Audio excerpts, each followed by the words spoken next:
What's up, guys? Jay, MorninAfterKill, and I'm back here on Borderlands 2.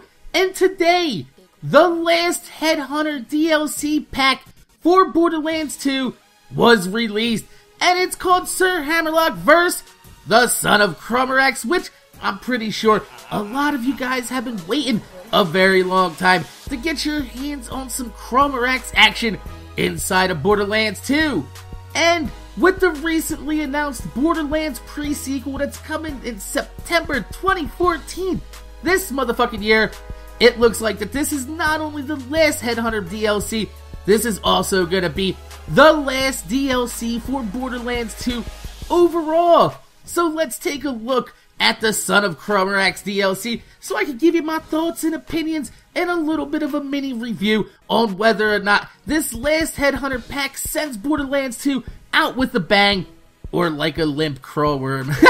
So, right off the bat, we're taking a look at this DLC, and I gotta say, it is absolutely gorgeous. If you take a look at the color palette, it reminds me a lot of not only Oasis, it also reminds me of Hater's Folly that's just underneath Oasis, and it looks absolutely amazing. Although, if you do look a little hard, you will notice that there are a lot of reskins and reused textures and models, but they're not used in ways that makes you just say, oh, yeah, that's just a reskin of that. I remember that. I've seen that before. It's not like the Waddle Gobblers reskins where you see the nomads running at you with Justin Bieber from Sanctuary's face and his mouth's not moving. This actually feels like the models and textures that were used again. They're not out of place. They actually belong where they are. That's a very good way to reuse textures and models inside this game, especially with Borderlands 2 being 2 years old. Any type of new DLC coming out for this game is pretty much welcome. But then again, I mean, it's only $3, so you can't really expect anything majorly new. But overall, the look of the island is fun. It's bright, and it doesn't feel as cheesy as you think with a tropical Borderlands 2 DLC. I mean, could you imagine being in Gearbox's office when everybody's sitting around a table and Randy is like, "Ooh, yeah, guys, so, we need DLC ideas." And somebody's like, "Let's get tropical!" Yeah, that was a Will Ferrell reference from the goddamn movie All Pro, which is actually a pretty piece of shit movie. So, I'm just saying, if you think tropical Borderlands 2 DLC starring the Son of Crawmerax would actually be pretty cheesy, pretty hokey, and kind of like jumping the shark. But it works! It actually works, and it's actually a pretty decent DLC. So, the first Headhunter packs were hosted by returning Borderlands NPCs TK Baha, Mr. Torg, and his not very popular grandma, Marcus, and Miss Moxie in the Wedding Day Massacre DLC. And this time around, it's Sir Hammerlock's time! Yeah, exactly. But don't worry, this isn't the Hammerlock DLC that you're thinking it is. Although, Sir Hammerlock is now going to be the 4th Borderlands NPC to get 2 DLCs named after him, and it's actually inside of the same game. So, the quest lines are pretty basic fetch quests, which actually echo back to Sir Hammerlock's Mighty Mutant Varkid mission in the vanilla game, where you had to go and inject the adult pods and have them turn into mutated Varkids. You remember that? Well, this time around, we gotta inject the Varkids with alcohol in order to push the quest ahead. It's nothing groundbreaking or crazy, but, you know, it's not incredibly stale either, especially because the Varkids can now turn into an elemental badass when they evolve.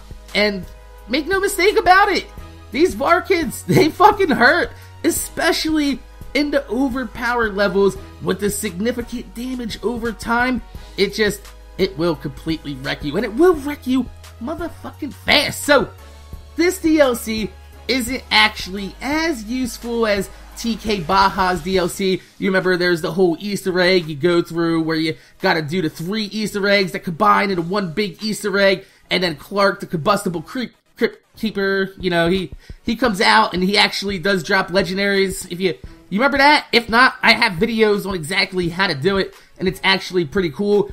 Even though the Waddle Gobbler had Grandma Torg in it, the boxes inside of the Waddle Gobbler DLC, I have gotten tons of legendaries out of there, and let's not all forget Marcus's train at the end of the Mercenary Day DLC is famous for not only having legendaries, but pearlescence at a pretty high drop rate. So even though those DLCs added some extra things to the game to make it easier while you're leveling up, this DLC doesn't really add much to the game like that, but it still manages to become a welcome addition to the game, especially at $3. And if you take a look at the Miss Moxie DLC, Miss Moxie's DLC didn't really add much to the game either, but it had a really fun storyline with a lot of good jokes, and also a really cool and unique boss battle, and that's what you're getting from the Son of Crawmerax DLC. So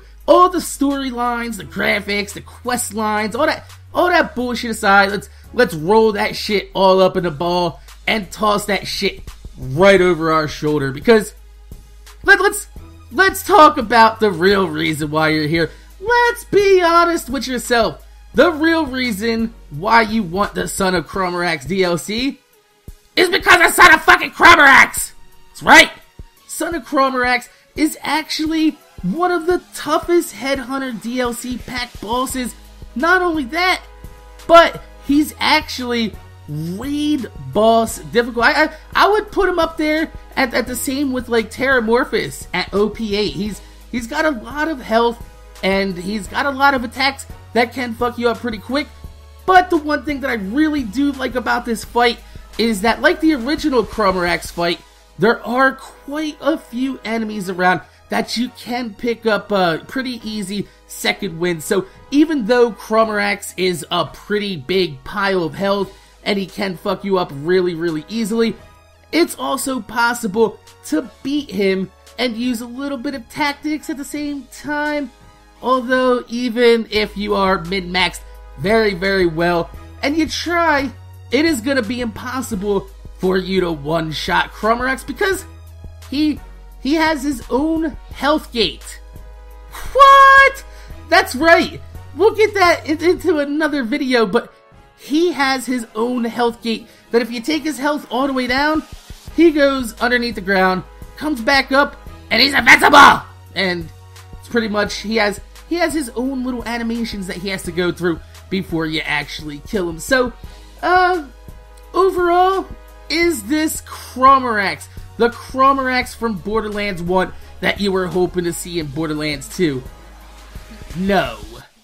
Is it close to the Crawmerax fight from Borderlands 1?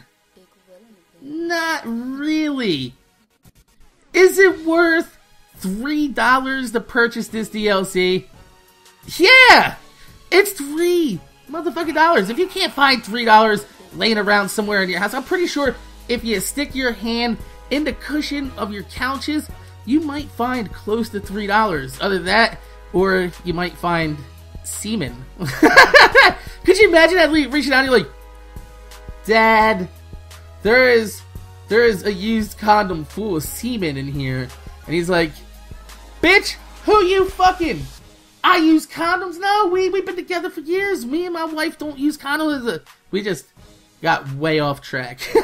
So, anyway, even though this isn't the same Crawmerax that everybody wanted to fight, that everybody was looking for, we pretty much got the Borderlands 2 version of Craw, which is basically what all the other bosses are inside of Borderlands 2. There's a large mountain of health, and he hits you pretty fucking hard.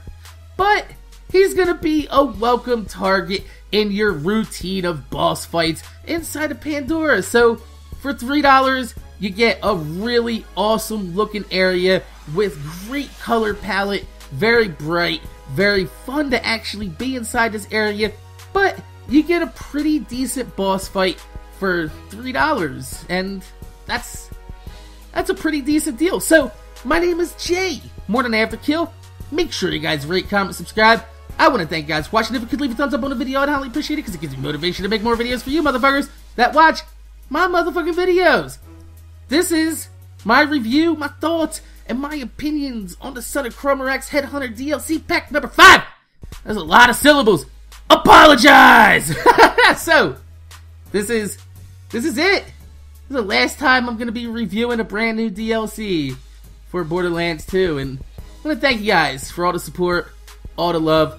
And you don't have to go anywhere because we got Destiny beta this summer. We got E3 coming with Borderlands pre-sequel news. What? It's going to be a good year for you guys out there that are looting and motherfucking shooting. So, my name is Jay, MorninAfterKill. Thanks for watching. I'm going to see you guys later.